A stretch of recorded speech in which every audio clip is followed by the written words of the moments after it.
संसद पर हमले की 22वीं बरसी के दिन ये ऐसा किया जिससे पूरा देश हिल गया। ये दो लोग थे जो विजिटर्स थे और इन्होंने छलांग लगा दी, कलर स्मोक का इस्तेमाल किया। मतलब ये हुआ कि पूरी प्लानिंग के साथ इन्होंने सुरक्षा में सेंध लगाई। ये इनसाइड स्टोरी हमने आपको दिखाई, लेकिन ये 6 हैं कौन, कैसे यहां तक आ गए, इनकी कुंडली अब देखिए। लोगों क्या हुआ? की लिए भी फिर क्या?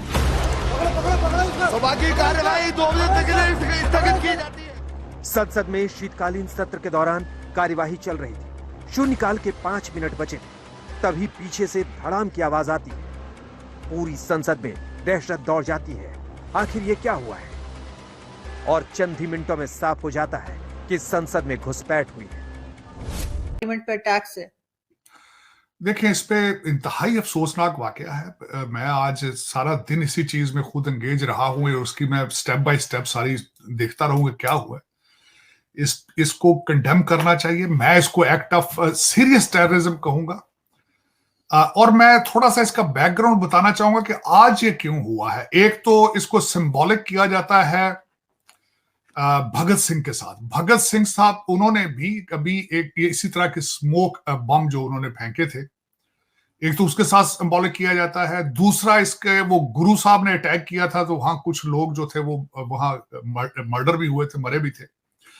फिर उसके बाद तीसरा एलिमेंट ये था कि इसके जो आजकल वो खालिस्तानी है पन्नू साहब, उन्होंने थ्रेट भी कर रखी थी।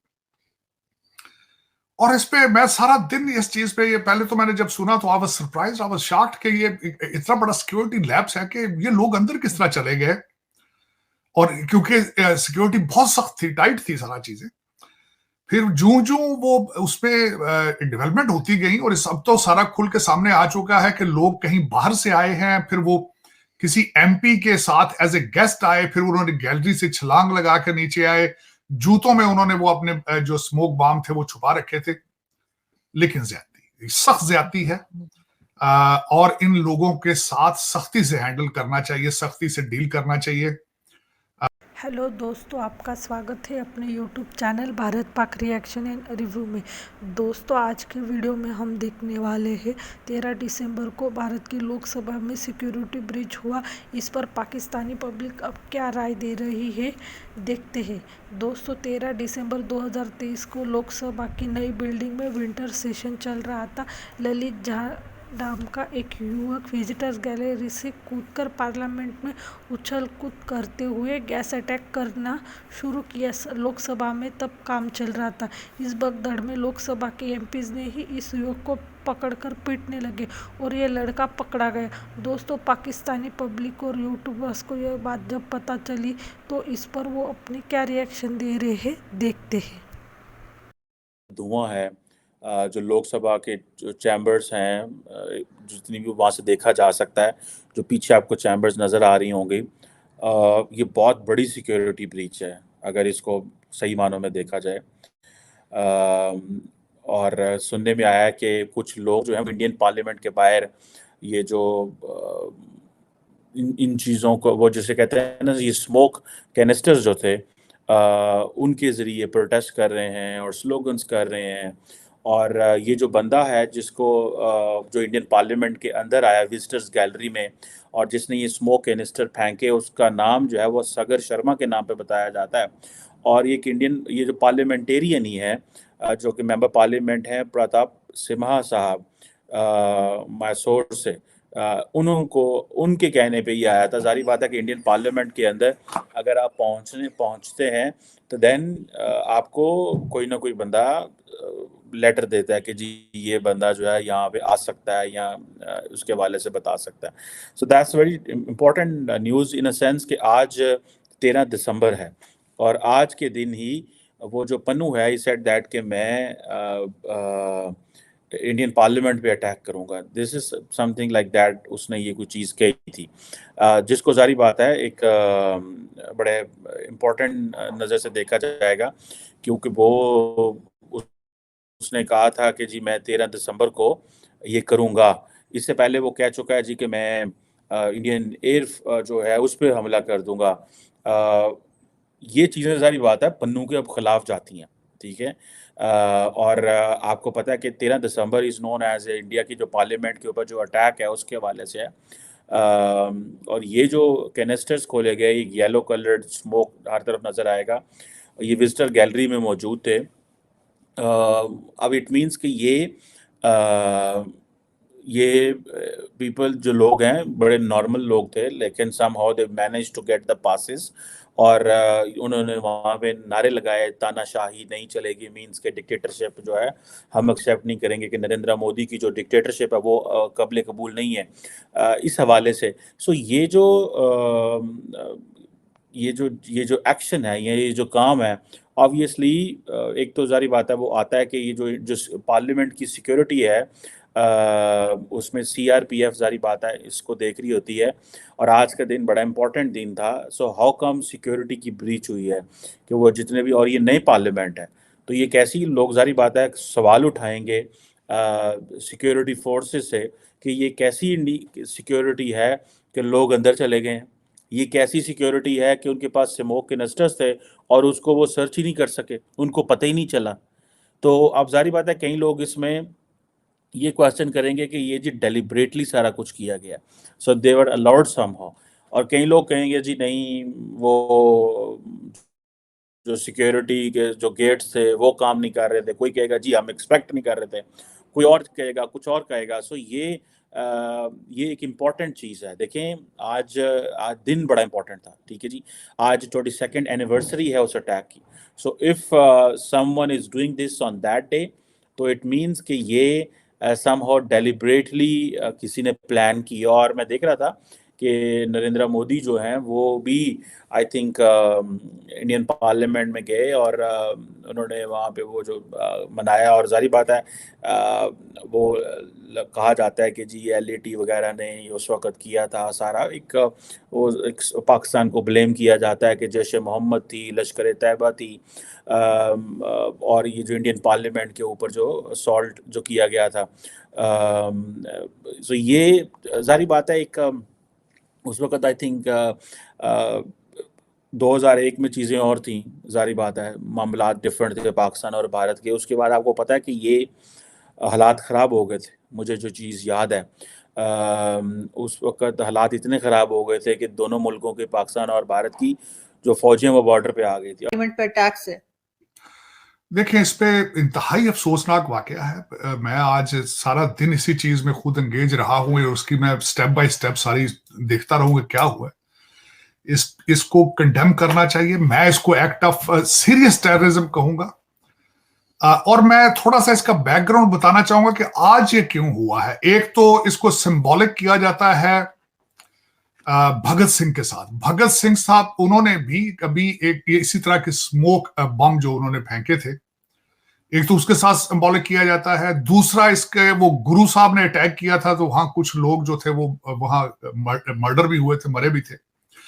फिर उसके बाद तीसरा एलिमेंट ये था कि इसके जो आजकल वो खालिस्तानी है पन्नू साहब, उन्होंने थ्रेट भी कर रखी थी। और इस पे मैं सारा दिन इस चीज पे, ये पहले तो मैंने जब सुना तो I was surprised, I was shocked कि ये इतना बड़ा सिक्योरिटी लैप्स है कि ये लोग अंदर किस तरह चले गए। और क्योंकि सिक्योरिटी बहुत सख्त थी, टाइट थी सारा चीजें। फिर जूं वो उसपे डेवलपमेंट होती गई और इस अब तो सारा खुल के सामने आ चुका है कि लोग कहीं बाहर से आए हैं, फिर वो किसी एमपी के साथ एज ए गेस्ट आए, फिर उन्होंने गैलरी से छलांग लगा कर नीचे आए, जूतों में उन्होंने वो अपने जो स्मोक बम थे वो छुपा रखे थे। लेकिन ज्यादती, सख्त ज्यादती है और इन लोगों के साथ सख्ती से हैंडल करना चाहिए, सख्ती से डील करना चाहिए। आज हम बात अंजू जी कर रहे हैं डेमोक्रेसी के मंदिर की, जिसके चौखट पर अपने शीश को रख करके भारत के प्रधानमंत्री ओथ लिए थे। हम उसकी बात कर रहे हैं और वाकई में ये हुड़दंग नहीं था, ये अटैक था और एक टेररिज्म सोची समझी बनाई हुई 5 साल की बनाई हुई साजिश थी। बिल्कुल। अब बात आती है कि कांग्रेस के धीरज शाहू का भी लिंक जो पैसे का है वो कोलकाता में जुड़ जाता है और ललित झा का भी लिंक कोलकाता से जुड़ जाता है। और ललित झा का लिंक ऐसे ऐसे राज्यों से जुड़ता है और छुपने के लिए भी वो ऐसे राज्यों को ढूंढता है जहां कभी अशोक गहलोत की सरकार हुआ करती थी और जहां कभी कहीं पर नीतीश कुमार की सरकार है और ममता बनर्जी की सरकार है। ललित झा रेसिडेंट था बिहार का, टीचर है कोलकाता का, छुपने के लिए जयपुर और अटैक करने के लिए दिल्ली पार्लियामेंट। अब आप सोचिए, मैं उम्मीद कर रही हूं कि जिस तरह से हमारी सुरक्षा एजेंसी है एनआईए और दिल्ली पुलिस इंटरोगेशन कर रही है, 42 आवर्स में और भी पंथियां खुल करके रिपार्गेशन सामने आ जाएगा। ये ललित झा मास्टर माइंड के साथ साथ बिल्कुल टेररिज्म माइंड रखने वाला भी आदमी है, क्योंकि जिन लोगों को इसने पार्लियामेंट के अंदर अटैक करने के लिए भेजा, जिन लोगों को पार्लियामेंट के बाहर अटैक करने के लिए और हुड़दंग मचाने के लिए और एक अफरा तफरी का माहौल फैलाने के लिए रखा, यही वीडियो कर रहा था और इसने फिर उन चारों लोगों के फोन को भी जलाया। लेकिन अच्छी चीज ये है कि हमारी जो ट्रीटी साइन होती है उसमें नेशनल सिक्योरिटी पर अगर कोई बात आती है तो गूगल हो या कोई भी हो, उसको वो सारे दस्तावेज निकाल करके भेजने पड़ते हैं, चाहे वो फोन जल भी गया हो। वो कहते हैं ना कि चोर 1000 रास्ते जानता है चोरी करने के, तो पुलिस और वकील जो है वो 1010 रास्ते जानते हैं उनको सजा दिलाने के। तो बस वही वाली बात उनके लिए आकर खड़ी हो गई है। बहुत बड़ा सवाल है कि पश्चिम बंगाल के नेता मंत्री और युवा नेताओं के साथ ललित झा की तस्वीर। इतने करीब नेताओं के करीब कौन खड़ा होता है जो पॉलिटिकली अटैच होता है? बिल्कुल, जिनका पॉलिटिकली अटैचमेंट होता है, इतने करीब नेताओं के बगल में वही खड़ा होता है। ये ललित झा की तस्वीर तृणमूल कांग्रेस के नेताओं के साथ भी है और पश्चिम बंगाल के कांग्रेस पार्टी ऑफिस की भी है, जो काफी सोशल मीडिया पर वायरल भी हो रही है। अब बात ये भी आती है कि इन्होंने, ये सारे टेररिस्ट ने जरूर किसी ना किसी वकील से सलाह मशवरा भी किया है, हर हाल में किया है, क्योंकि हमारा कानून तो कमजोर है, ये तो सबको पता है। और इसीलिए मॉनसून सेशन में कानून को चेंज करके और भी स्ट्रिक्ट कानून लाने की बात गृह मंत्री जी ने किया था। ये बात किसी से छुपी भी नहीं है।